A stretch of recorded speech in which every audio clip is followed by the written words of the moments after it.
20장 12절 말씀으로 내 부모를 공경하라라는 제목으로 10계명의 이제 제 5계명의 말씀을 함께 은혜를 나누기 원합니다.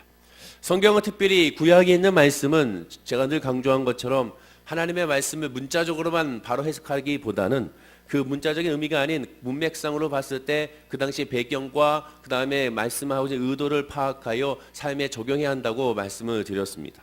오늘 살펴보는 이 10계명의 5번째 계명도 바로 그렇게 살펴봐야 되는 것이죠. 그런데 이번에 이 계명 자체는 문자적으로만 봐도 큰 무리가 없는 그런 계명의 말씀인 것을 우리가 확인할 수가 있게 됩니다. 즉 부모에게 효도하면 장수한다는 것인데 그것이 과연 사실인가라는 물음표를 하게 되면 당연히 문자적으로 봤어도 부모에게 효도하면 장수한다는 것이 말이 맞아 떨어지는 것을 보게 되는 것이죠.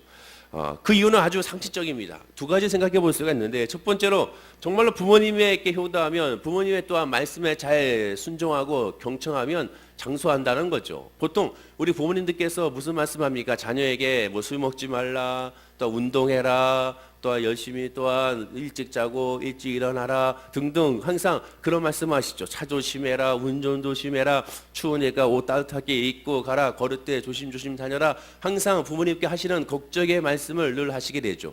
그 부모님의 말씀을 정말로 그대로 순종하면 건강해야, 장수할래야 장수하지 않을 수가 없게 되는 것을 보게 되는 것입니다. 그렇습니다. 바로 부모님의 말씀 그대로 따르면 정말로 장수할 수밖에 없게 되는 것이죠. 두 번째는 이 본문의 이 생명이 단순히 육체적인 생명을 의미하는 것은 아니라는 거죠. 5계명을 주시면서 분명히 말씀하시기를 여호와가 내게 준 땅에서라고 말씀하십니다. 즉 하나님 허락하시는 인도하시는 삶 전체를 말하게 되는 것이죠. 그리고 또한 내 생명인 길이라고 했습니다. 범사에 하나님의 선하심 함께한다는 그러한 문자적인 뜻이 그대로 담겨져 있음을 보게 되죠. 부모의 말에 순종하면 클 수밖에 없게 되는 것입니다. 상식적으로만 보아도 주변 사람들 가운데 부모님을 잘 효도하고 부모님의 말씀을 잘 따르며 부모님을 잘 모시는 사람들의 특징은 주변 사람들에게도 친절하고 주변 사람들에게도 존경을 받으며 주변 사람들과의 인간관계가 어긋나지 않는 것을 보게 되고, 또한 그들의 직장생활하는 분들은 직장생활에서 성실하고 사업을 하는 분들도 성실하게 자기의 사업을 임하고 있는 것을 보게 됩니다. 즉 그 주변에 있는 모든 것들 가운데 부모님을 섬기는 그 섬김으로 항상 이 사회나 어디에서나 그것이 나타남을 우리가 알 수가 있게 되는 것이죠.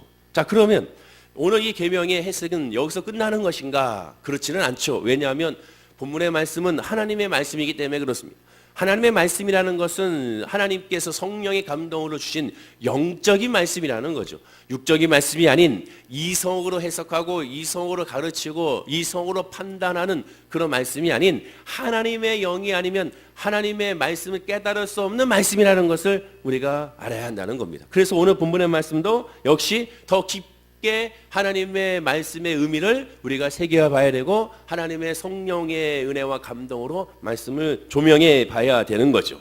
먼저 우리가 1차적으로 알아야 될 것은 본 계명, 이 10계명은 이스라엘 백성, 그리고 지난 첫 시간에 말씀드린 것처럼 이미 하나님을 믿고 구원함을 받은 백성에게 주어진 계명입니다. 즉 이스라엘의 여호와 하나님을 알고 그 하나님을 믿고 그 하나님의 말씀에 순종하여 하나님의 길을 따라왔던 사람들에게 주어진 말씀이 바로 10계명의 말씀이라는 것이죠. 그렇다면 역시 하나님의 뜻 안에서 이 말씀을 적용해야 한다는 겁니다. 먼저 본문에 공경하라라는 단어의 히브리의 원어의 뜻을 살펴봐야 됩니다. 이 히브리의 원어는 카베트라는 단어인데 영광, 영어로 하면 글로리의 동사형이라고 할 수가 있게 되는 것이죠.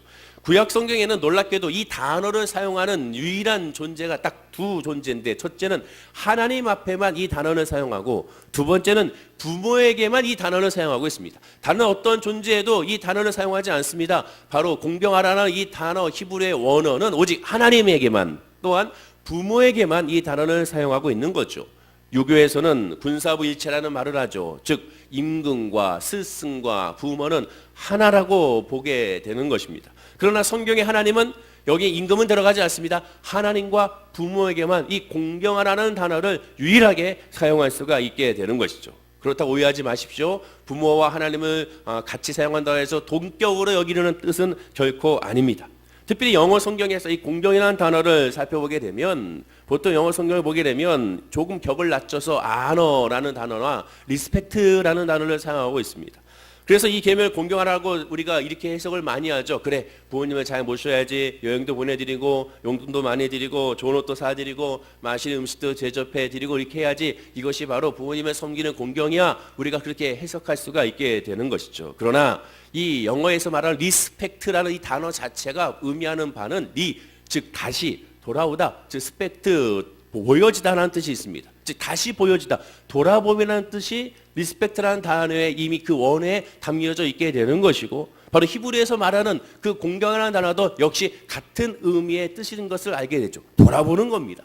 부모에게 돌아보는 것처럼 또한 하나님께도 돌아보는 것이죠. 하나님과 부모에게 같은 단어를 썼다는 것은 이 돌아본다는 의미가 같다라는 겁니다. 우리가 예배를 통하여 하나님을 돌아보는 것처럼 부모를 향하여 늘 돌아보는 모습이 있어야 한다는 거죠. 나아가 진심으로 부모에게 하나님과 상응하는 의미와 가치를 돌려드리는 것을 의미하게 되는 것입니다. 다시 강조하지만 그렇다고 부모를 숭배하는 뜻은 아닙니다. 하나님은 모든 인간을 서로 돕고 사랑하는 존재로 만드셨죠. 그리고 이것을 돕고 사랑하는, 즉 돕는 배필의 존재로서 하나님께서는 공동체를 만들어 주셨는데, 그것은 바로 교회가 아니라 가정을 먼저 만들어 주셨습니다. 가정을 만들어서 서로 돕고 사랑하고 서로 아끼고 품어주는 그런 공동체를 만들어 주셨어요. 그러나 이것이 악으로 말미암아, 하나님의 불순종으로 말미암아 깨어지게 되자 하나님은 교회라는 공동체로 회복하게 하심을 우리가 알게 됩니다. 그리고 그 돕는 가정의 공동체에 하나님은 계명과 말씀을 주셨습니다. 그 말씀이 무엇이냐? 유대인들이 가장 중요하게 여기는 쉐마인 것이죠. 신명기 6장 5절 말씀입니다. 다 함께 한번 화면과 함께 읽어보겠습니다. 너는 마음을 다하고 뜻을 다하고 힘을 다하여 내 하나님 여호와를 사랑하라. 하나님은 가정의 공동체에 바로 이 쉐마의 말씀을 주셨습니다. 그리고 이 쉐마의 말씀은 오직 하나님을 사랑하고 섬기라, 이 말씀을 이어지는 6절에 이렇게 말씀하죠. 다 함께 한번 읽어보겠습니다.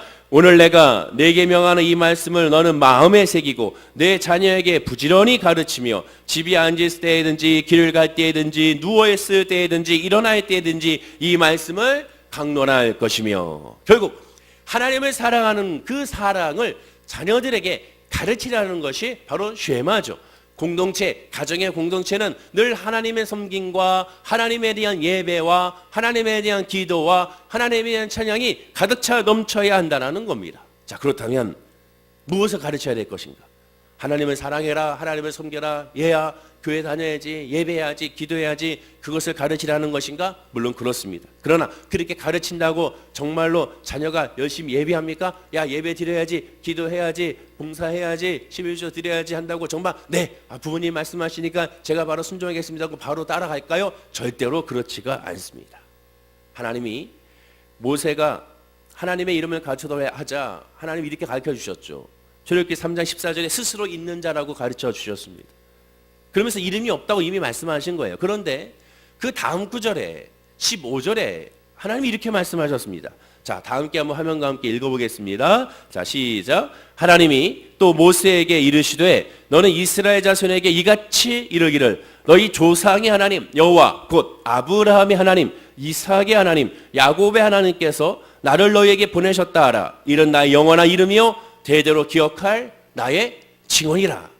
하나님의 이름은 나라라는 말씀을 하시면서 이어서 이렇게 설명하신 겁니다. 너희 조상의 하나님 여호와 곧 아브라함의 하나님 이삭의 하나님 야곱의 하나님께서 나를 너에게 보내셨다 하라. 이는 나의 영원한 이름이여 대대에 기록할 나의 칭호니라. 하나님의 칭호라고 말씀하고 있습니다. 이름이 아니라 칭호에 집중해야 한다는 거. 아브라함의 하나님, 이삭의 하나님, 야곱의 하나님, 그런 하나님으로 불리기를 원하신다는 겁니다. 공동 번역으로 보면 아브라함의 하나님, 이삭의 하나님, 야곱의 하나님이시다. 이것이 영원히 나의 이름이 되리라. 대대로 이 이름을 불러 나를 기리게 되리라.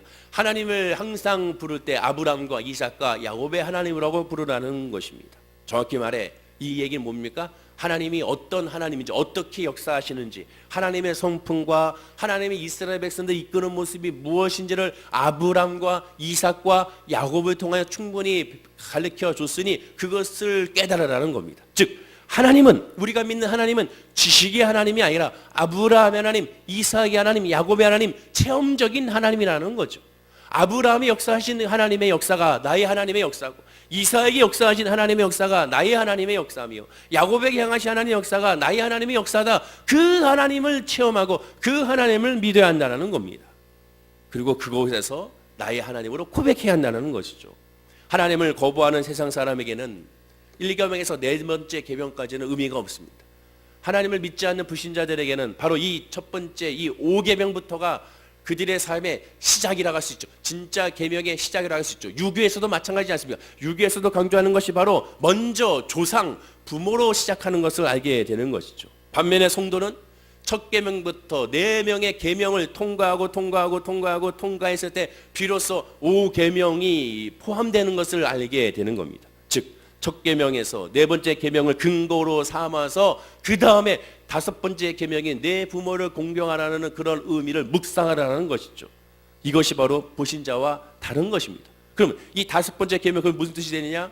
하나님 앞에 오직 2종류의 사람만 있다는 거죠. 첫 번째 종류는 부모가 이 땅에서의 모든 사랑의 완성이라는 걸 깨닫고 그 사랑을 본받기 위하여 부모를 공경하는 사람, 불신자들과, 두 번째는 부모의 은혜가 너무 귀하고 감사하긴 하지만 그러나 부모를 주신 나에게 그 부모를 주신 하나님께 먼저 영광을 돌리고 하나님께 먼저 찬양을 돌리는 것을 우선순위로 삼는 그러한 사람, 즉 하나님의 자녀, 이 2종류로 나눌 수가 있다는 겁니다. 그렇습니다. 부모 공경은 하나님을 떠나서는 온전하게 이루어질 수가 없다는 것이죠. 성도나 불신자나 부모에게 받은 사랑을 충분히 다 갚았다고 자신할 수 있는 사람은 단 한 명도 없게 됩니다. 하나님을 믿지 않고 예수를 구주로 영접하지 않은 불신자도 가슴에 손을 놓고 부모님에게 잘했습니까? 라고 물어보게 되면 다들 잘하지 못했습니다. 늘 잘못한 것만 남습니다라고 고백을 하게 되죠. 마치 예수님이 현장에서 가늠한 여인을 붙잡아 왔을 때 죄 없는 자가 이 여인에게 돌을 던지라 치라고 했을 때 아무도 던지지 못한 것과 마찬가지입니다. 아무도 예수를 하지 못했지 않습니까? 공경이라는 단어를 하나님과 부모에게만 사용하는 이유가 바로 여기 있습니다. 하나님 앞에 죄가 드러나지 않는 것이 없는 것처럼 부모 앞에 그 하나님의 부모의 내리사랑의 그 은혜에 그 어찌 갚을 수가 없으리요라고 늘 고백할 수밖에 없다라는 거죠. 즉 하나님을 섬기는 마음이 부모에게, 부모를 섬기는 마음이 하나님에게 이르는 방식은 같다라는 겁니다. 그러나 우선순위는 하나님이라는 거죠.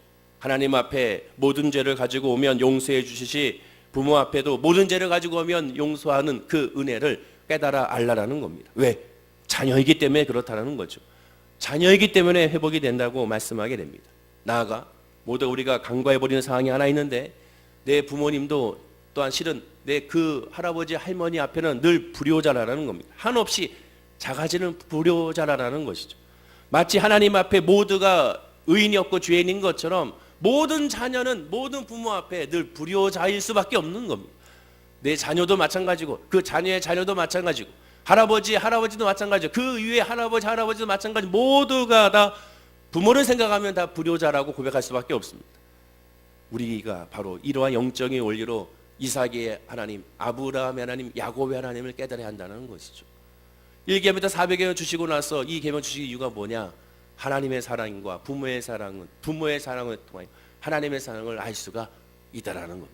그리고 하나님의 사랑을 통하여 부모를 진정으로 사랑할 수가 있다라는 겁니다. 그렇다면 답은 벌써 나왔죠. 하나님을 알고 따르는 성도는 어떻게 부모를 공경해야 되는가? 왜 이 10계명에서 하나님에 대한 계명을 먼저 말씀한 다음에 세상적인 계명에서 첫 번째로 부모를 공경하라고 말씀하셨는가? 그것은 바로 하나님은 단 그 이름 아브라함의 하나님, 이삭의 하나님, 야곱의 하나님과 마찬가지로 바로 그런 하나님이 흘러가듯이 바로 그런 하나님이 됐을 때 진정한 부모의 공경이 될 수가 있다라는 것이고 진정한 효도가 될 수가 있다라는 겁니다. 하나님이 쇠마를 통하여 가정에게 주신 말씀이 무엇입니까? 쇠마를 통하여 늘 깨달아 알라 하는 말씀이 뭡니까? 오직 하나님입니다. 하나님을 알고 하나님을 깨닫고 하나님을 체험하고 그 가정의 공동체에 주신 계명이라고 할 수가 있게 되는 것이죠. 즉 부모는 사랑하는 자녀가 예수를 믿을 수 있도록 기도해주고 늘 기도해주고 또 기도해줘야 되는 겁니다. 그럼 자녀는 예수를 잘 믿는 것이 최고의 공경이라는 겁니다. 부모를 어떻게 공경할까요? 부모를 어떻게 섬길까요? 예수 잘 믿으면 되는 겁니다. 하나님을 잘 섬기며 그것이 최고의 부모에게는 공경 중에 공경이 되면 왜 그렇습니까? 하나님을 섬기는 자, 예수를 잘 믿는 자, 예수를 잘 따르는 자, 하나님을 잘 예배하는 자, 하나님 앞에 기도하며 나는 죄인입니다라고 부르짖는 자, 나는 연약하고 부족하오니 하나님이 없으면 안 된다고 고백하는 자는 육신의 어머니에게, 육신의 아버지에게 엎드려서 그 부모를 공경할 수밖에 없다는 겁니다. 왜? 부모의 사랑을 통하여 하나님의 사랑을 알 수 있고 하나님의 사랑을 통하여 부모의 또한 마음을 알 수가 있기 때문이라고 말씀하게 되는 겁니다. 우리는 이 부모를 공경하는 말씀을 하나님 중심으로 늘 생각하지 않고 늘 세상 중심으로 생각하고 세상의 도덕 중심으로 생각하니까 항상 어버이 주일이라든가 또한 이런 십계명이나 말씀으로 말미암아 말씀을 묵상했을 때 그래 내가 부모님께 전화라도 한 통 더 드려야지, 내가 뭔가 옷이라도 좀 사드려야지, 이번에 용돈에 좀 드려야지, 아유 이번에 여행을 갈 때 꼭 부모님 모시고 가야지, 여기에 집중합니다. 여기에 먼저 집중하는 것이 아니라 내가 예수를 잘 믿어야지, 그리고 내가 예수를 잘 믿고 났을 때 그 믿음 안에서 부모를 더 깊게 생각하고 묵상할 수가 있게 되는 겁니다. 그리고 진짜 공경이란 무엇입니까? 하나님 앞에 잘 섬긴다는 의미가 뭐예요? 하나님을 잘 섬긴다는 핵심 뭡니까? 예배하는 거예요. 예배. 하나님을 잘 믿고 하나님을 잘 공경하는 것은 바로 예배를 의미합니다. 예배를 빼놓고 하나님을 잘 섬긴다고 절대로 말할 수 없어요. 예배 안 드리는데 나는 하나님 믿어요, 난 잘 믿어요, 말도 안 되는 소리입니다. 하나님을 믿고 하나님을 잘 섬기는 자는 예배할 수밖에 없고 기도의 자리에 있을 수밖에 없고 찬양의 자리에 있을 수밖에 없습니다. 마찬가지입니다. 부모를 잘 공경한다는 건 뭡니까? 부모 옆에 늘 있는 것이, 그것이 부모를 공경하는 거예요. 바쁘죠? 또 너무 시간이 없죠? 그러나 시간이 있을 때 일부러 내서라도 부모 옆에 있는 겁니다. 아무 소리 하지 않아도, 아무런 얘기가 없어도, 그냥 아무 생각 없이 그냥 같이 밥을 먹고 있어도 그것만으로 부모 입장에서는 너무나도 행복하고 좋은 것이 아니겠습니까? 역으로 생각해 보면 하나님을 섬기는 것이 주님 앞에 자주 나오는 것처럼 부모를 공경하는 것도 무슨 일이 있든지 그냥 옆에 있는 겁니다. 너 왜 왔니? 그냥요. 엄마 보고 싶어서요. 아빠 보고 싶어서요. 그겁니다.